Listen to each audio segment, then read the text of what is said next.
Malankara orthodox സുറിയാനി സഭയുടെ സുന്നഹദോ സെക്രട്ടറിയും വൈദിക സെമിനാരി അധ്യാപകനും കണ്ടനാട് വെസ്റ്റ് ഭദ്രാസനാധിപനുമായ അഭിവന്ദ്യ ഡോക്ടർ മാത്യൂസ് മാർ സേവറിയോസ്.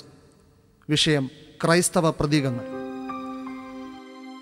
ത്രിയേക ദൈവതിരുനാമത്തിന് മഹത്വം ഉണ്ടാകട്ടെ.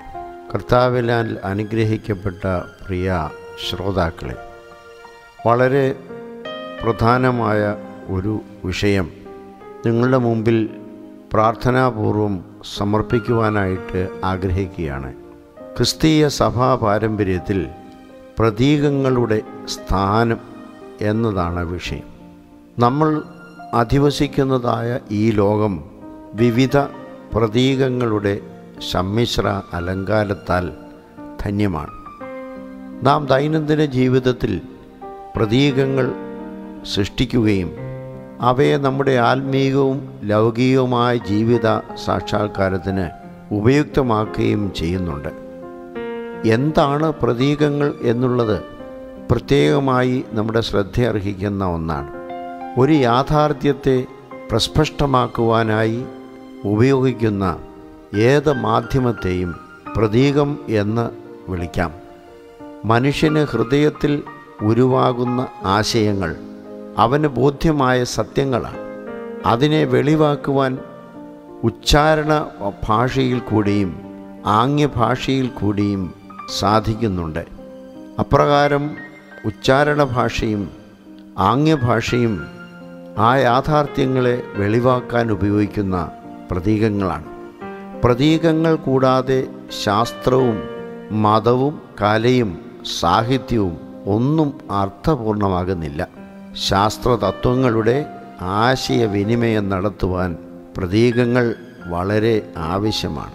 കലാകാരന് തനിക്ക് വെളിപ്പെടുന്ന ഭാവനാ സത്യത്തെ പ്രകടിപ്പിക്കണമെങ്കിൽ പ്രതീകങ്ങളിൽ കൂടെ അല്ലാതെ സാധിക്കുന്നില്ല. സാഹിത്യകാരൻ, പ്രത്യേകിച്ചും കവി, തൻ്റെ രചനകൾക്ക് പ്രതീകങ്ങൾ അത്യന്താപേക്ഷിതമായി കണക്കാക്കുന്നു. ഇതുപോലെ എല്ലാ മതങ്ങളും അവയ്ക്ക് ലഭിച്ചിരിക്കുന്ന ദൈവിക വെളിപാടുകളെ ആവിഷ്കരിക്കുവാൻ പ്രതീകങ്ങൾ ഉപയോഗിക്കുന്നുണ്ട്.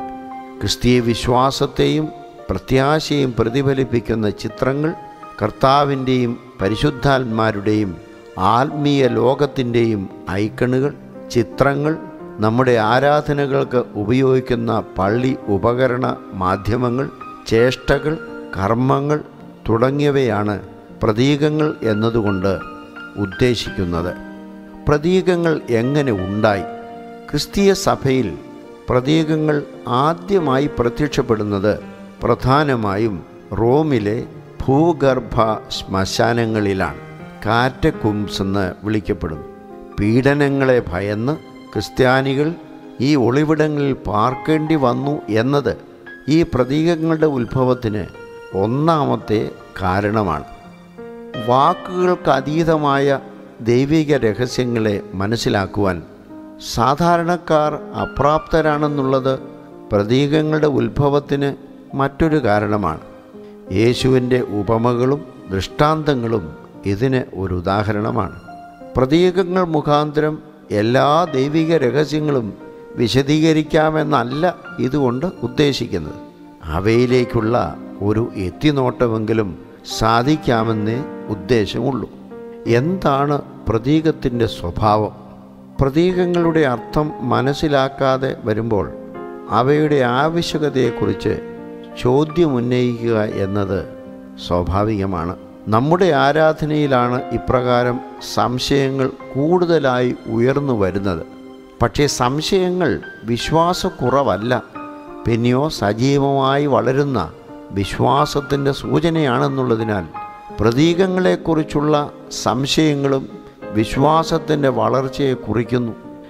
ഏതൊരു പ്രതീകത്തിൻ്റെയും ബാഹ്യമുഖം ആത്മീയമായ ഏതെങ്കിലും ഒരു യാഥാർത്ഥ്യത്തെ പകർന്നു കൊടുക്കുവാനാണ് ഉപയോഗിക്കുന്നത്. എന്നാൽ ഈ പ്രതീകം യാതൊരു കാരണവശാലും അത് പകർന്നു കൊടുക്കുന്ന യാഥാർത്ഥ്യത്തോട് സാമ്യമുള്ളതായിരിക്കുകയില്ല.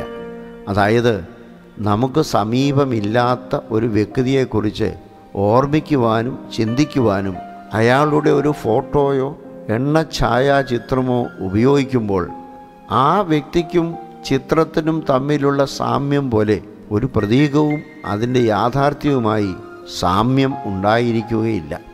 പ്രതീകത്തിൻ്റെ ബാഹ്യ ആവിഷ്കരണത്തെ പദാനുപദമായി അതിൻ്റെ യാഥാർത്ഥ്യവുമായി സാമ്യപ്പെടുത്തി ചിന്തിക്കുവാൻ സാധ്യമല്ല. കാരണം അതിനേക്കാൾ അനുപമമായ വിധത്തിൽ ആഴവും പരപ്പും അതിൻ്റെ യാഥാർത്ഥ്യത്തിന് ഉണ്ടായിരിക്കാം. അതിനാൽ പ്രതീകത്തിൻ്റെ ബാഹ്യ ആവിഷ്കരണം വർണ്ണശബളിമയിലോ മറ്റേതെങ്കിലും കലാപരമായോ ആകർഷകമായിരിക്കണം എന്നില്ല. അത് വളരെ നിസ്സാരവും ലളിതവുമായിരിക്കാം. പക്ഷേ അത് സാരവത്തായതും തനിമയുള്ളതുമായിരിക്കണം. മാത്രമല്ല, വിഭിന്നമായ ഒന്നിനെ സൂചിപ്പിക്കുന്നതും ഇത് ആവിഷ്കരണത്തിൻ്റെ ബാഹ്യമെങ്കിലും ബാഹ്യമല്ല ആന്തരികവും സത്തായതുമായ ഒന്നാണെന്ന് എപ്പോഴും ഊന്നിപ്പറയുന്നതും ആയിരിക്കണം.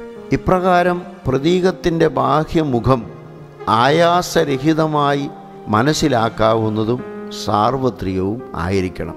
നേരെ മറിച്ച് ഒരാൾക്ക് അറിയാവുന്ന വേദശാസ്ത്രങ്ങളെല്ലാം കൂടി ഒരു പ്രതീകത്തിൽ കുത്തിച്ചെലുത്തിയാൽ അത് വൈകൃതവും യഥാർത്ഥ ധ്യാനത്തിൽ നിന്ന് അനുവാചകരെ വ്യതിചലിപ്പിച്ച് വ്യക്തിപരമായ പ്രതിരൂപങ്ങളെ സൃഷ്ടിക്കുവാൻ സഹായിക്കുന്നതും ആയിത്തീരും.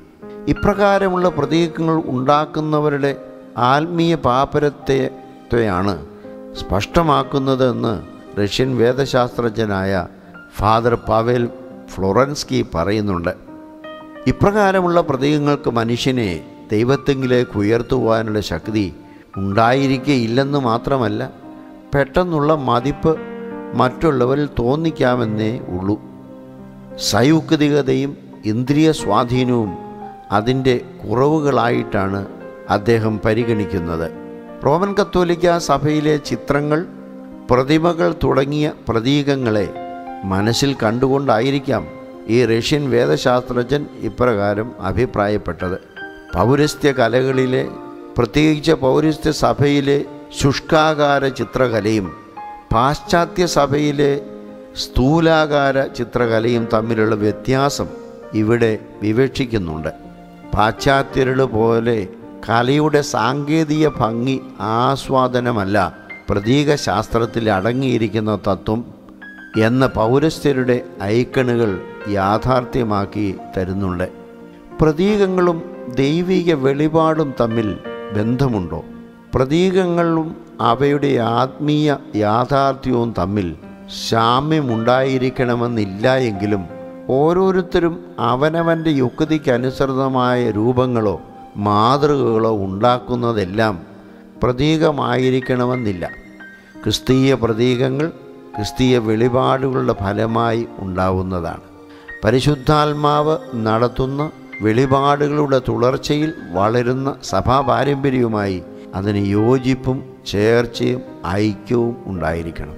ചുരുക്കത്തിൽ, പ്രതീകങ്ങൾ സഭയിലെ വിശുദ്ധ പാരമ്പര്യത്തിൽ നിന്ന് ഒറ്റപ്പെട്ടോ വിപരീതമായിട്ടോ ഉണ്ടാവുന്നില്ല. ആയതിനാൽ ഇതിനെ ഒരു ദൈവ മനുഷ്യ പ്രതിഭാ ആവിഷ്കരണമെന്ന് വിശേഷിപ്പിക്കാവുന്നതാണ്. ഒരു വ്യക്തി സ്വേച്ഛയാ രൂപവും നിറവും കൊടുത്തുണ്ടാക്കുന്ന ഒരടയാളമോ ദൃഷ്ടാന്തമോ അല്ല പ്രതീകം. അടയാളവും ദൃഷ്ടാന്തവും യാഥാർത്ഥ്യവുമായി സജീവ ബന്ധം ഇല്ലാത്തവയായിരിക്കാം. പ്രതീകങ്ങളെപ്പോലെ ഇവയ്ക്ക് സാന്ദർഭികമായ ഗഹനതയോ ആത്മീയമായ തീവ്രതയോ മൂലം ഒരാളിനെ ദൈവജ്ഞാനത്തിലേക്കും ധ്യാനത്തിലേക്കും അപ്രകാരം സാൻമാർഗിക പുതുക്കത്തിലേക്കും നയിക്കുവാൻ ഉതകുന്നവയല്ല. പൊതുവായ ചില ധാരണകൾ നൽകുവാനേ അവയ്ക്ക് സാധിക്കുന്നുള്ളൂ. സ്വേച്ഛയാ നിർമ്മിക്കുന്ന ഏത് ദൃഷ്ടാന്തത്തിൻ്റെയും അടയാളത്തിൻ്റെയും പരിമിതിയാണിത്. വേദപുസ്തകത്തിൽ, പ്രത്യേകിച്ചും പഴയ നിയമത്തിൽ, പ്രതീകങ്ങളെല്ലാം ക്രിസ്തുവിൻ്റെയും തൻ്റെ യാഗത്തിൻ്റെയും സഭയുടെയും പുതിയ നിയമ ആരാധനയുടെയും ഒക്കെ പൂർവ്വ മാതൃകകളാണ്.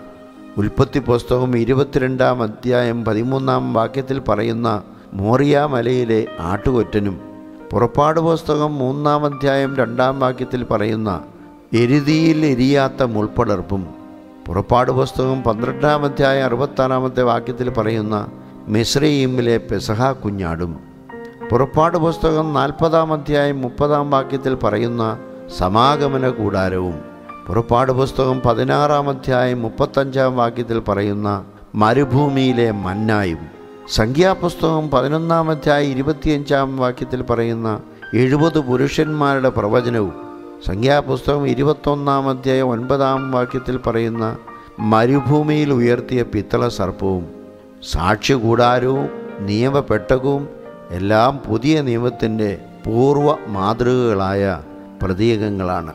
ഇവയെല്ലാം ദൈവിക വെളിപാടുകളുടെ അടിസ്ഥാനത്തിൽ മനുഷ്യ സഹകരണത്തിൽ ഉണ്ടായവയാണല്ലോ.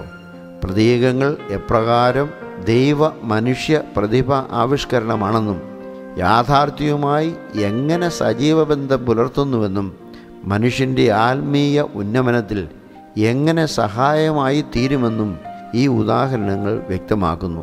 കൂടാതെ വിശുദ്ധ വേദപുസ്തകത്തിൽ ഉടനീളം കാണുന്ന യേശയ്യയുടെയും എസെക്കിയേലിൻ്റെയും ദർശനങ്ങൾ പോലെയുള്ള പ്രതീകങ്ങൾ ആത്മീയ ലോകത്തിൻ്റെ മൂടുപടം അല്പാൽപമായി നീക്കുകയും ചെയ്യുന്നുണ്ട്. പ്രതീകങ്ങളുടെ ഉദ്ദേശ്യം എന്താണ്? ദൈവിക രഹസ്യങ്ങളാവുന്ന യാഥാർത്ഥ്യങ്ങൾ ഉൾക്കൊള്ളുന്ന പ്രതീകങ്ങളാൽ സൂചിതമായ ആത്മീയ വ്യാപാര മണ്ഡലവുമായി സംസർഗം ചെയ്യിച്ചുകൊണ്ട് ആത്മീയമായ ധ്യാനത്തിന് മനുഷ്യനെ ഒരുക്കുക എന്നതാണ് പ്രതീകങ്ങളുടെ പ്രഥമവും പ്രധാനവുമായ ലക്ഷ്യം. ഇതിന് ആവശ്യമായ വ്യക്തമായ ഉള്ളടക്കവും ആത്മീയ സ്വാധീന ശക്തിയും ഇവ ഉൾക്കൊള്ളുന്നുണ്ട്. ഇത് പകർന്ന് കൊടുക്കത്തക്കവണ്ണം ലാളിത്യവും സാധാരണത്വവും അതിൻ്റെ ഘടക സ്വഭാവങ്ങളാണ്.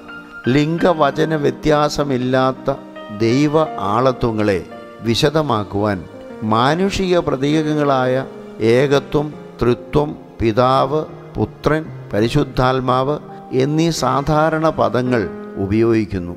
ദൈവിക ആളത്വങ്ങളെ വിശദമാക്കുവാൻ ക്രിസ്തു തന്നെ പിതാവ്, പുത്രൻ, പരിശുദ്ധാത്മാവ് എന്നീ പ്രതീകങ്ങൾ ഉപയോഗിച്ചു.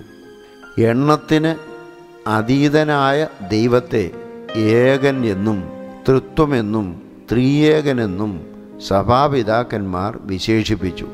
ഈ പ്രതീകങ്ങളൊന്നും മനുഷ്യനിർമ്മിതങ്ങളല്ല, ദൈവത്താൽ വെളിവാക്കപ്പെട്ട് നമുക്ക് തന്നിരിക്കുന്നതാണ്. ആയതിനാൽ അവയെ യുക്തിക്കനുസരിച്ച് സമർത്ഥിക്കുവാൻ സാധ്യമല്ല. അവ എന്തുകൊണ്ട് ഇങ്ങനെ